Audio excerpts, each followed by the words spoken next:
sou só contadora. Eu só digo para vocês o que a Receita Federal vai cobrar de vocês se vocês caírem em malha fina.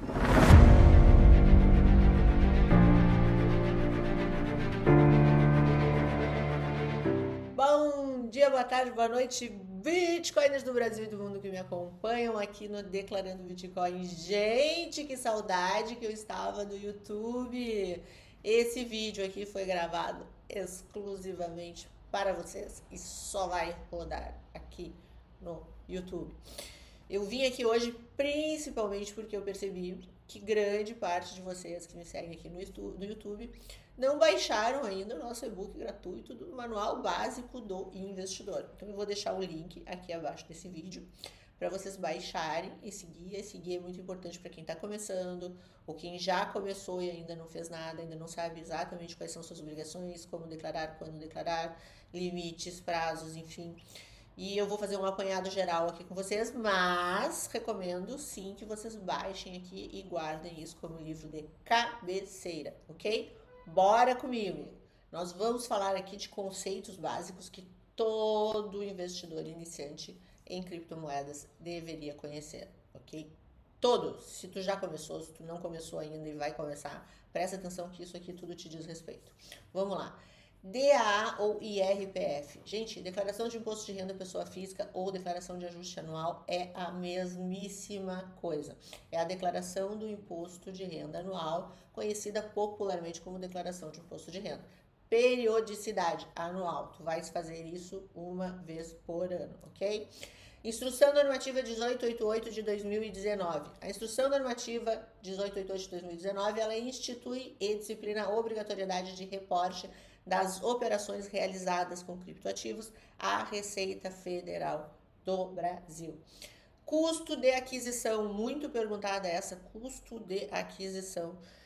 Eu recebo todo dia essa pergunta, qual é a cotação que eu uso, qual é a cotação que vai no IR, qual é a cotação que vai no GCAP, qual é a cotação disso, qual é a cotação daquilo. Gente, custo de aquisição, valor pago, desembolsado. Colocou dinheiro na corretora para comprar Bitcoin, uma corretora nacional, colocou dinheiro. Esse dinheiro que tu colocou é o custo de aquisição desse Bitcoin que tu comprou.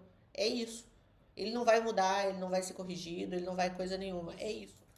Ganho de capital. O ganho de capital também, vocês têm que saber na ponta da língua. O que é o ganho de capital? A diferença positiva, isso está tudo escritinho para vocês ali, ok?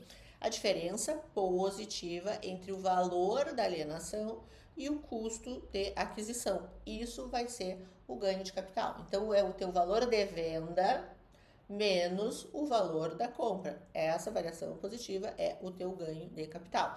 Ninguém nunca mais me pergunta se aquilo que tu vai tributar é o total da venda. Hoje ainda recebi essa pergunta lá no Saque da Loira no Instagram. Não, tu nunca vai ser o valor total, vai ser sempre o valor total que tu vendeu, menos o custo de aquisição. O que pode acontecer é se não houve custo. Se não houve custo, o custo foi zero, aí sim é o valor total. O que é GCAP? As pessoas confundem muito isso também. GCAP é um programa, gente. Ele é um programa. Então, é uma aplicação da Receita Federal que é o que tu utiliza para informar e realizar essa apuração do ganho de capital para a Receita Federal. E é ali nesse GCAP, inclusive, que tu vai gerar o DARF do ganho de capital. O DARF é aquele mensal. As informações registradas no programa GCAP são aquelas que tu vai alimentando mês a mês, ok? E no imposto de renda, tu vais importar para dentro da tua declaração de imposto de renda, ok? Isso é o que tu faz no GCAP. Vamos falar um pouquinho agora de tributação na prática. Como declarar? Os criptoativos não são considerados moedas de curso legal, isso todo mundo sabe, está escrito lá no perguntão, todos os anos, nos termos do marco regulatório atual. Entretanto, podem ser equiparados a ativos sujeitos a ganho de capital, que é o nosso caso, os criptoativos são sujeitos a ganho de capital, e devem ser declarados pelo valor de aquisição ou ao custo de aquisição que a gente falou lá atrás, na ficha Bens e Direitos, grupo 8, criptoativos, considerando os códigos 1, 2, 3, 10 e 99, quando o valor de cada tipo de criptoativo for igual ou superior a R$5.000. Não confunda estar obrigado a declarar imposto de renda com ter 5 mil de ativos. Estar obrigado a declarar imposto de renda, quem define isso é a instrução normativa do ano. Se tu estiver obrigado a declarar imposto de renda e tiver 5 mil reais, esses 5 mil reais do ativo tem que ser informado na ficha Bens e Direitos. Então, lá no grupo 8 da referida ficha, código 1, Bitcoin. Código 2, altcoins. Me acompanha aqui. Código 3, criptoativos conhecidos como stablecoins. Código 10, criptoativos conhecidos como NFTs. Código 99, outros criptoativos. Ok? Importante destacar ainda que até 31/12/2023 não há diferenciação entre a tributação de criptoativos nacionais como criptoativos estrangeiros. Então, eles estando localizados no Brasil ou estando localizados no estrangeiro, o tipo de tributação é a mesma, não havia diferenciação alguma. O limite de isenção, inclusive, é até 31/12/2023 de 35 mil reais e diz respeito a quê? A soma das alienações durante o mês. Se num determinado mês tu vendeu, alienou, né? Quando eu falo alienou, é porque são vendas, permutas, dação em pagamento, enfim, todos os tipos de alienação. Se essa soma for até 35 mil reais, tu és isento de imposto de renda sobre o ganho de capital. Se a soma for superior a 35 mil reais, já tu tens que apurar o lucro. E aí esse lucro é apurado operação por operação. Não é apurado compensados os prejuízos, ou seja, não é soma aritmética de resultados positivos com resultados negativos. Tu vais apurar o resultado positivo das operações com lucro e não vai aproveitar a compensação de prejuízos. Ficou claro até aqui? Período de apuração desse lucro. Ele é um ganho de capital apurado mensalmente. Esse imposto vence no último dia do mês subsequente ao fato gerador.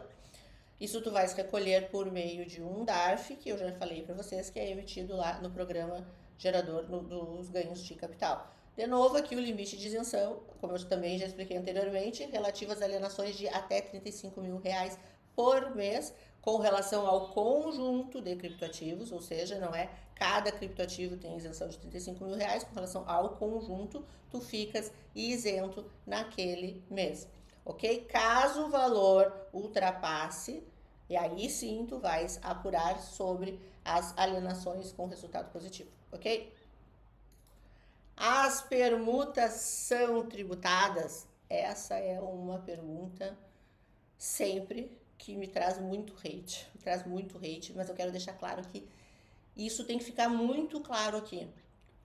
Eu não tenho opinião com relação a isso, porque não cabe opinião quando existe já por escrito medidas legais a esse respeito. Então, assim, não cabe eu dizer o que eu acho ou o que eu não acho. Tá cheio de contador e advogado aí dizendo o que acha da permuta.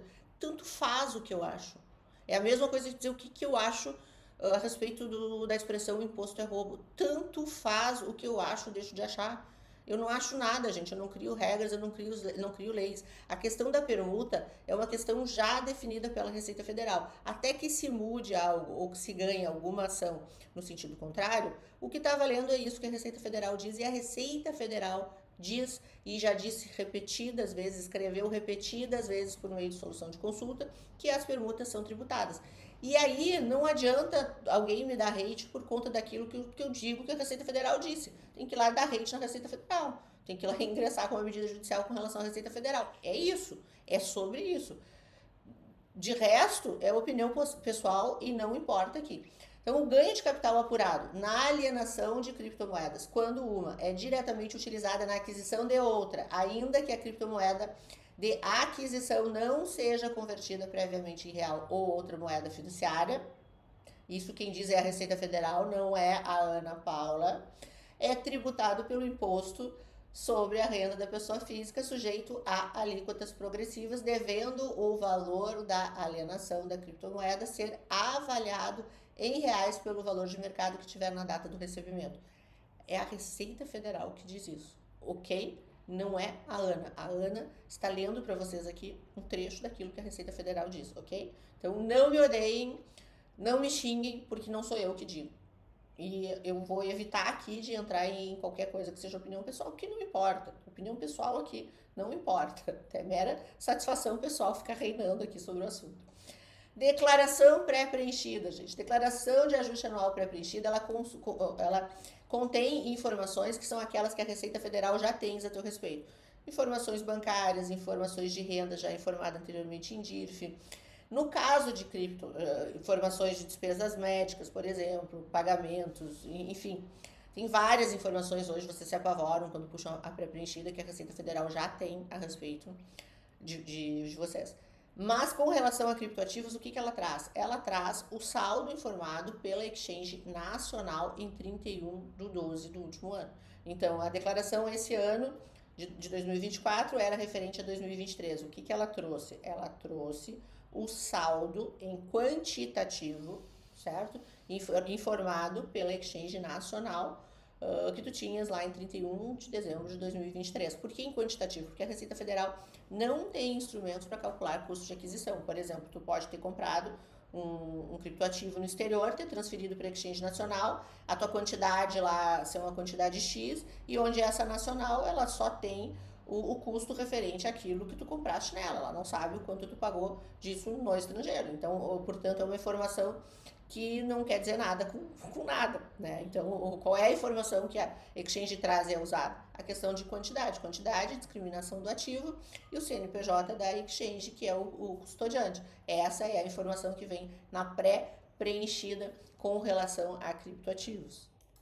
Das alíquotas aplicáveis. Lembremos-nos que estamos falando até 31/12 de 2023, ok? As alíquotas aplicáveis, 15% sobre a parcela dos ganhos que não ultrapassar 5 milhões, 17,5% sobre a parcela dos ganhos que exceder a 5 milhões e não ultrapassar 10 milhões, 20% sobre a parcela dos ganhos que exceder 10 milhões e não ultrapassar 30 milhões e 22,5% sobre a parcela dos ganhos que ultrapassarem 30 milhões. Compensação de prejuízos até 31/12 de 2023. Não há. Agora sim, vamos falar de uma mudança importante. A lei das offshores, a gente teve mudanças na tributação de criptoativos que entraram em vigor para janeiro de 2024. Passamos a ter aí, então, duas formas de tributação e isso traz bastante confusão para o usuário. Como são tributados os ganhos de capital obtidos com a alienação de criptoativos a partir da vigência da lei das offshores? Na nacional, exatamente como era antes. No exterior, passam a ser considerados aplicações financeiras no exterior e respondem à lei 14.754 de 2023, os ativos virtuais, ok?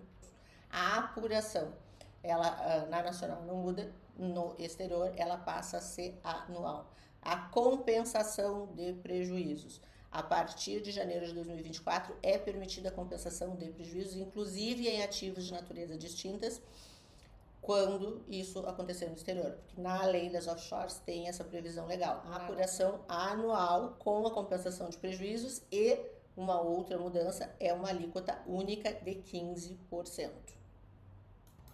Isso tudo foi para trazer para vocês um apanhado geral de isso e muito mais que vocês vão encontrar lá no Manual Básico. Só para vocês terem uma ideia, lá no Manual Básico a gente traz ainda informações importantes como a declaração de criptomoedas no imposto de renda, quais as informações necessárias, onde declarar os criptoativos, quem está obrigado a declarar, detalhes que todo mundo me pergunta aqui, exemplos práticos, prazos da declaração, a gente traz detalhado aqui o que implica a nível de imposto de renda dos criptoativos. Depois a gente adentra ainda aqui na IN 1888, que também é dúvida geral de todo mundo, quando entregar, quem entregar, quais as multas previstas, quais as transações, isso tudo tem também aqui. Idem o GCAP, como preencher o GCAP, onde acessa, como faz. Depois a gente traz aqui, adentra aqui ainda em algumas dicas práticas aqui de redução de risco, otimização, estratégias, transparência, planejamento, enfim. Isso tudo aqui é para ajudá-los a declarar da melhor forma possível. Com isso aqui eu consigo fazer sozinho a minha apuração? Não consegue. Mas com isso aqui tu evita cometer erros e tomar prejuízos com certeza. Então, recomendo muito, e não é porque é meu, é porque o material é rico e foi feito com carinho, que vocês leiam e guardem isso como livro de cabeceira. Não confundam isso com o nosso e-book, aquele do ano, como declarar criptoativos, como declarar Bitcoin e outros criptoativos, porque aquele é um apanhado das perguntas do saque do ano inteiro. Esse aqui é um módulo introdutório, é um presente que eu fiz para vocês e principalmente para quem não sabe nada e está entrando no mercado. Para ti que está chegando agora, que está me conhecendo agora, baixa isso, lê isso em tudo que tu for fazer para tu ter noção e tu não gerar problemas desnecessários, ok? Gente, um beijo grande, eu tava com saudade e aproveitem e me sigam em todas as redes sociais. Antes de mais nada, já curte esse vídeo aqui, me deixa um recado, me diz de onde tu tá falando, se tu tava com saudade de mim. Compartilha isso com gato, cachorro, papagaio para ajudar a gente a mostrar para o YouTube que o nosso conteúdo é relevante. E me segue no Instagram, me segue no Facebook, me segue no LinkedIn, me segue no TikTok, me segue em todos os lugares. Me segue no Twitter, o Twitter tá voltando hoje que eu tô gravando esse vídeo, me parece que o Twitter tá voltando. Me segue em todos os lugares. Todos os dias a gente tem conteúdo que com certeza vai te ser muito útil. Aproveita e dá uma olhadinha lá no nosso blog que tá de cara nova, ok? Novidades virão aí e eu prometo vir aqui mais vezes. Um beijo grande.